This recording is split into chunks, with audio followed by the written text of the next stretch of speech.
Chapter 33. A Moment of Peace. The rough diagram Layla had drawn on the aged, crumbling parchment was hard to decipher. As Caleb made his way through the spiraling hallways of the castle, he flipped it around more than once, trying to decide which direction of the map she intended to be up and which down. It was obvious to him now that her vivid dreams were real, and for reasons beyond his understanding, she knew every corner of the castle and no doubt the entire city. She had been talking of a hidden garden for days now, and went often when he, Anselm, and Alastra were in council. He was not sure if it was to find solace or to run from the fact that he had been with Alastra all day. After council, Caleb would come to the women's quarters and sometimes found Leothran there. She would always give the same answer, that Layla had gone to the garden again and she did not know where it was. Finally Caleb insisted Layla show him, and she agreed. This afternoon, when he had returned from a strategy assembly, he found the map she had made on his bed along with a note of paper taken from Alastra's records, instructing him to meet her there as soon as he was finished. He eventually figured out the layout of her rough sketch and felt confident, until he reached a courtyard outside, covered in multiple brick paths that wove like a maze through walls of rose bushes and neatly trimmed shrubbery. After that, her map had an arrow drawn to the corner where she had written in her fancy, well-schooled penmanship, "Far right path to fountain." He followed her instructions, glancing down at the map to chuckle at Layla's less than mediocre artistry skills. The servants tending to the flowers and brushing fallen leaves off the path hardly hid their curious stares as Caleb passed by. Apparently, few people from the castle ever did. He heard the sound of water up ahead, and traced it to a quaint circular clearing of stone long overgrown with vines and weeds. The fountain was fed by a spout running from one of the nearby castle walls, but it was shallow and the current was weak. The whole clearing was encircled about with a tall green wall of bushes, and there was nowhere to go but back the way he had come. He looked at the map for further guidance. Round the fountain. Straight ahead. She had written, the last letters stuffed into the corner of the page. Caleb scratched his head and looked behind him to make sure no other fountains stood nearby. As he moved slowly around the wall of bushes winding around the fountain, he started to think of going back and asking one of the servants for directions, but stopped when he noticed a section of greenery that was not as dense as the rest. Upon further inspection, he could see specks of light filtering from in between the leaves. Tucking the map inside of his belt, he reached inside the bushel and tried to move some of the branches out of the way to get a better look. He then realized that the bases of the bushels in that spot were not rooted in the ground at all. They were cut clean and merely stood on the dirt below them, and as he pushed, the bush moved aside like a door. He laughed to himself and squeezed into the small crack he had made, yanking off the twigs that caught onto his shirt. Once he was through, he found himself at the top of a stone staircase even more enveloped in vines and weeds than the clearing he had come from. The plants wound and trailed up the pillars beside him, forming a roof of leaves and shoots above his head. The area seemed neglected by the gardeners for years, but the natural growth taking over the structures made it that much more beautiful. Streaks of sunlight found their way in through the foliage ceiling, and butterflies danced in and out of them. He followed the stairs down and around a bend, and came to one last circular clearing, void of anything but a square stone in the middle where Layla sat. She was leaning forward, her red hair hanging down over her face, and was tracing lines in between the bricks under her feet with a crooked stick. "Found you," Caleb said, emerging from the shade of the floral tunnel above the stairs. She stood and faced him in surprise, then smiled. "I knew you would," she said. She had a flowery circlet in her hair, and was wearing the white draping dress she had gotten from the Queen. It followed the curve of her waist perfectly, and it was embellished with a stream of gold around the low neckline and at the ends of the long flowing sleeves. There was also a matching belt of gold that clung high upon her waist, with two long ties flowing from it to her knees. It was the sweet woman he had been used to seeing back home, before the Grimhall crisis and the invaders. "No thanks to this scribble of lines," he said with a smirk, shaking the parchment in front of her face. "It took me and Anselm together to figure out it was actually depicting something." "Silence," she said playfully, swiping it from him. She rolled it out and looked it over and laughed. "I suppose it's not my best work." They laughed. "So what is this place anyway?" Caleb said, bending over to examine an old crumbling statue. An old part of the garden's no longer in use, Layla replied. Pretty no. Listen. Caleb perked up. I don't hear anything. Exactly. Not a sound. Just peace. It is difficult to think of the troubles coming to Paladar while standing here. Caleb nodded. It has been too long since we've all had a quiet moment. But we cannot get too comfortable just yet. The worst is yet to come, I'm afraid. I know, she said. And Leothrin has been giving me the defense lessons of my life. At night, we move all of the furniture off to the side so she can teach me. So I've heard. Caleb chuckled. Layla's face twisted into a challenging grin. She looked around at the ground and picked up another stick and tossed it to Caleb. Look, she said, brandishing her own in front of her. I'll show you. You already have all the skill with a blade you should ever need from living with your father and brothers, Caleb said, as he moved his own stick into a defensive stance.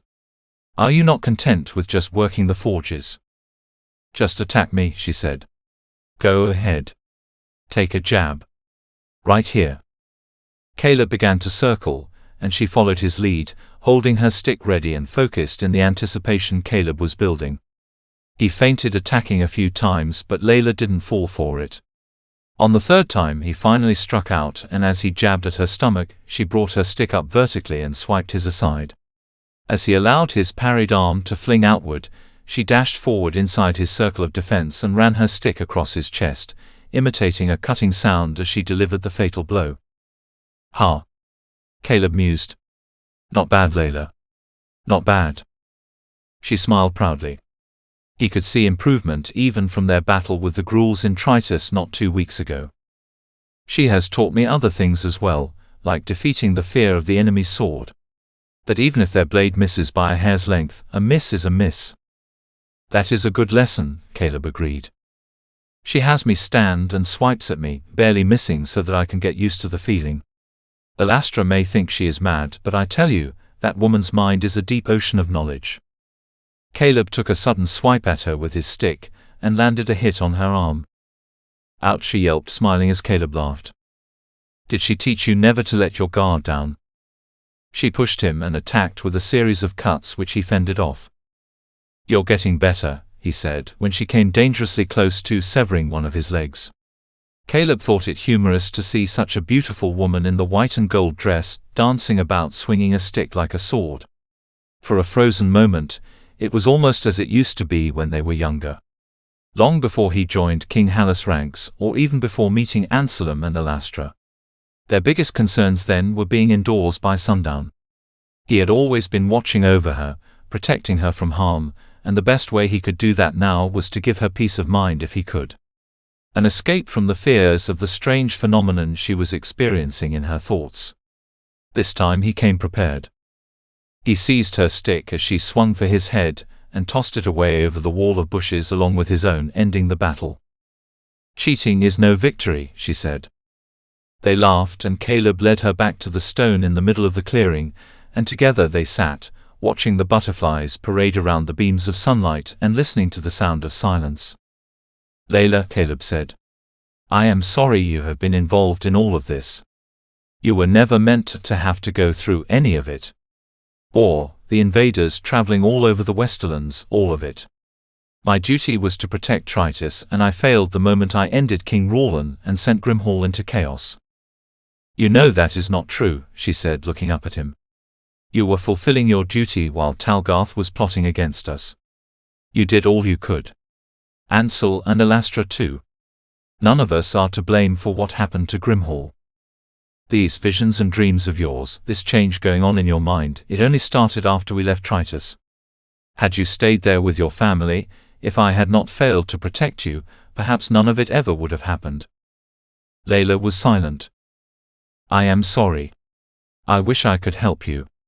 I wish I could understand, Caleb despaired. Never you mind, she said, sitting up straight so she could look into his eyes. I would not have wanted to stay in Tritus. I wanted to be with you. I never wanted you to be in any kind of danger, Caleb said. But I am glad you came along. And I know we will find answers for you soon. Together, somehow. You must try not to fear. I will, she said half confidently. I am a Starlahand. We are strong. And I have you and Ansel and everyone with me. Caleb knew it was finally time. No more delaying, only now the whole meaning of it was muddled.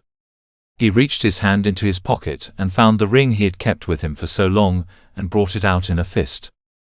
I have something for you, he said. His own tone made the presentation of this ring only a shadow of what he had once intended. She looked at his fist in surprise. I had it made long ago, long before I left for Grimhall.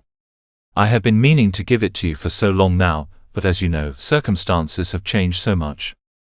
For Avondale and the Westerlands. For us.